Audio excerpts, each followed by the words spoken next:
Kanye West is undoubtedly one of the most influential artists of his generation. From his genre-defying bodies of work to his signature fashion lines, there is no denying Mr. West's creative impact on the world. Everything he has set his mind to accomplish, Kanye has done. He originally wanted to be the biggest producer in the world, he did that. Next, he wanted to be the biggest rapper in the world, he did that too. He wanted to be one of the biggest names in the world of fashion, and he checked that off the list. But Kanye's career has been one of the most polarizing journeys that we've ever seen. The name Kanye West has been synonymous with controversy basically since he started out in the game. But one thing's for sure, whether you love him or you hate him at the moment, you feel something about him. And not many people have had an impact on the world like Kanye West. So if you want to know more about his story, then stay tuned as we explore his life here on Famous Life.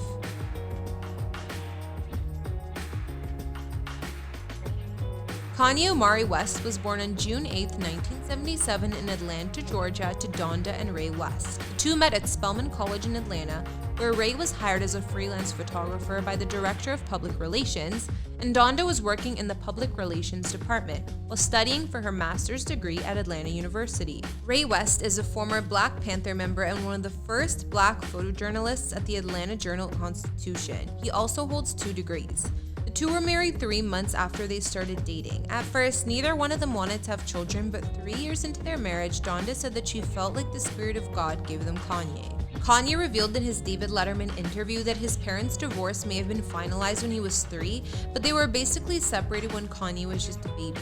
Ray was originally a great husband and father, but once his photography business started to grow, that became his first priority, and Donda decided she didn't want to come second to his business. He and his mother moved to Chicago when Kanye was just 3 years old. Donda was an English professor working at Chicago State University, where she also became the head of the English department. Even though money was tight as a single mom, she always managed to provide her son with a good life, buying a house on South Shore Drive where her and Kanye lived for 8 years. From a young age, Donda taught Kanye that he should always speak his mind, something he has never shied away from. She said in her memoir, "There is no room for shyness. I raised him that way, to think critically and analytically and not be afraid to voice what you feel. I helped shape that. I think leaders are people who must do that." Kanye was an extremely gifted child, especially artistically. He was enrolled in Professional Playhouse Preschool before attending preschool at his mom's workplace. His teachers described a young Kanye as academically gifted, but said that socially he was self-absorbed and didn't work well with others. When he was 10, Kanye and Donda spent a year in China after his mother was selected through a Fulbright scholarship program to be a foreign expert to the People's Republic of China. Kanye was placed in 3rd grade in China because of the language barrier, even though he would have been in the 5th grade back home. Eventually, Donda homeschooled Kanye for the rest of their year in China. When he returned back home, Kanye was feeling particularly inspired and began to work on one of his original dreams, which was to design video games. That led him to loving the sound creation for scores of games. From there, he began to work on music constantly, and Kanye spent all of his time practicing. The first song his mom remembers him writing was called Green Eggs and Ham. His first recording was at a basement studio in Chicago that charged $25 an hour. Kanye thought that at 13 years old he would get signed to become a star, but that didn't happen right away. Donda also believed in Kanye and helped fund his dream that was to become a rapper, so in order to have something to rap over, he would make his own beats. When Kanye was 14, he got his first sampling keyboard after saving up some money. He also started selling his beats, charging local artists $50 per hour. Like he says in his song Spaceship, he was doing 5 beats a day for 3 summers. He worked odd jobs to save up enough money to keep enhancing his home studio, and before long, he had his own mixer, turntables, and drum machine. Donda worked with the mother of a local producing legend. His name was No ID, and he was working with Common at the time. Donda convinced No ID's mom to put in a good word for her son, and before long, No ID was giving production lessons to a hungry Kanye West. No ID taught Kanye about how to speed up his samples, leading to his later signature production sound. Common even remembers Kanye challenging him to freestyle battles. School was put second place to his music career, and Kanye's former honor roll grades started slipping. With some encouragement from his mother, he graduated from Polaris High School in the spring of 1995, and in an unlikely turn of events, he decided to attend Chicago State University, where he was majoring in English. And if you know anything about Kanye's career, then you know what happened next. Kanye became a college dropout and focused solely on his music career. But before gaining any real success as a rapper, it was his producing skills that landed him some major placements. After creating a signature sound-flipping soul samples, he began producing beats for local Chicago acts. He also became a ghost producer for a rapper named D-Dot, which was a big look for him at the time. But his dream of becoming a rapper was never lost on him. He was part of a rap group called the Go-Getters. They did a short promo run and released an album called World Record Holders. But his production credits on big-name albums are what started gaining Mr. West some notoriety. He was featured as producer on albums for Foxy Brown and Goody Mob. But of course, the biggest moments in his career came when he began producing for artists on Rockefeller Records. According to him, an A&R at Rockefeller Records named Hip Hop wanted to use one of Kanye's beats for their artist Beanie Sigel. Kanye would send him beats for his artists to use, and Hip Hop said he would manage Kanye as a producer and also as a rapper. One day, Hip Hop told Kanye he liked one of his beats so much that Jay-Z might want to rap on it. That song ended up becoming This Can't Be Life. He met Jay-Z at the studio after he recorded the song, and Kanye rapped for Jay that day, but nothing came from it at the time.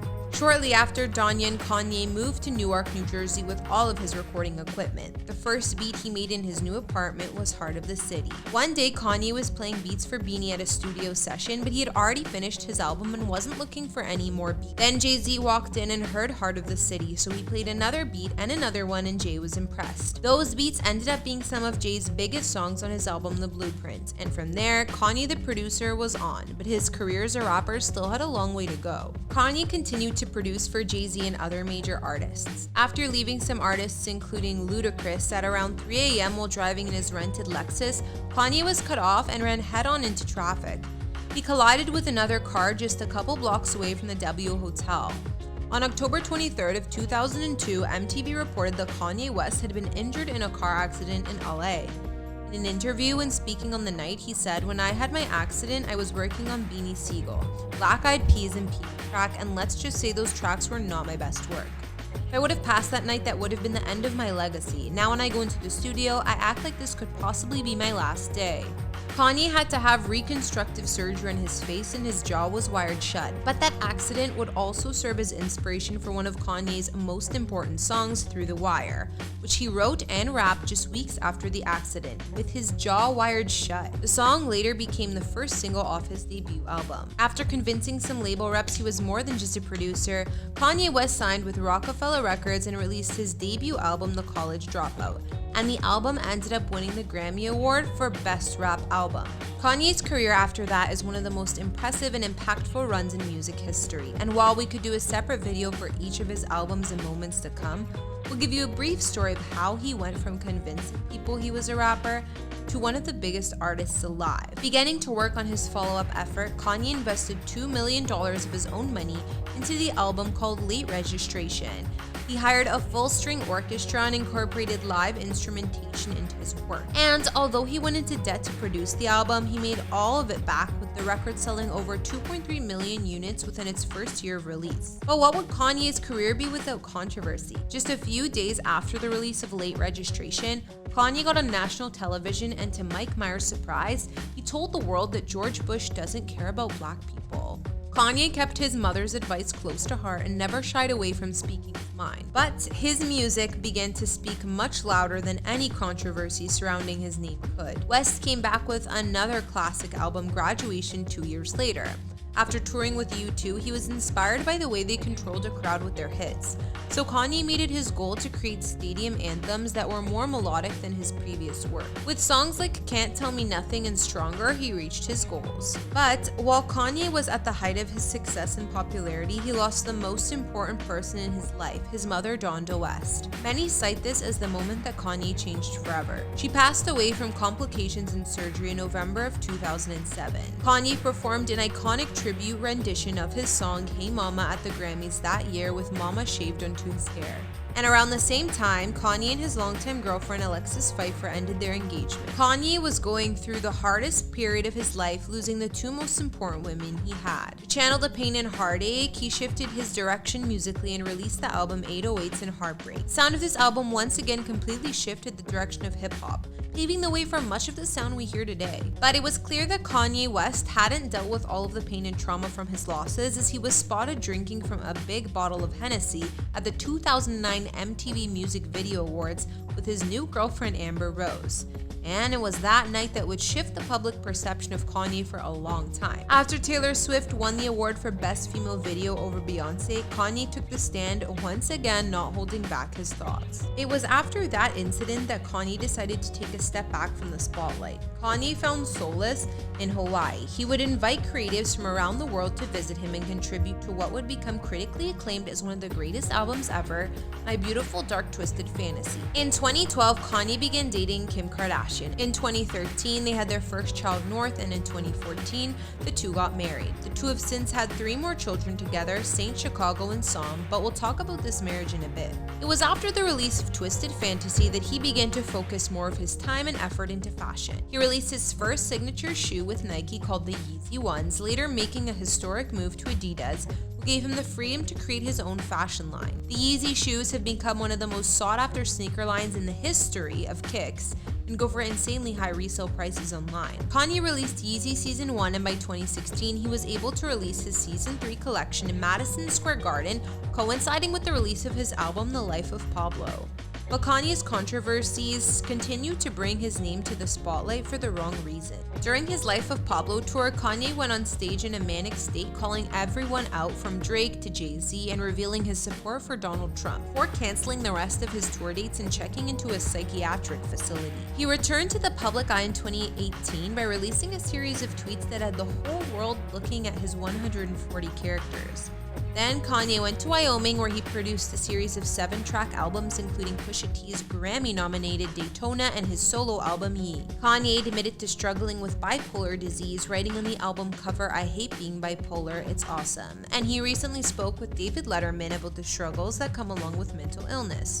And then on Saturday, July 4th, 2020, West took to Twitter to announce he was running for president, sharing the hashtag 2020vision, that he registered for the party incredibly late and he only did one major campaign appearance. This scrambling effort got him on the ballot in just 12 states, and despite his bluster and the advantage of a massive pop culture megaphone, West's independent bid failed to gain any traction. After he appeared emotional at a rally during which he spoke about very personal matters to do with his family and marriage before sharing concerning statements on Twitter, reports of a divorce followed, and not long after, news broke that Kim Kardashian was filing for divorce from her husband of 7 years. Almost 2 months after, Kanye responded with his own filing, which was almost identical to his estranged wife's. The couple had agreed to share custody of their 4 children and had agreed neither party needs to pay spousal supports. West also agreed that the reason for their divorce was irreconcilable differences, bringing to an end one of the most talked about couples in the world. After that, the Grammy-winning rapper was rarely seen in public, but knowing Kanye, this divorce has not been as smooth as it could be. He still speaks his mind out, and now he's dating actress Julia Fox. We could do a whole video on that on its own, but this is Famous Life. Thanks for checking out this video, subscribe if you haven't, and let us know who you'd like us to feature next.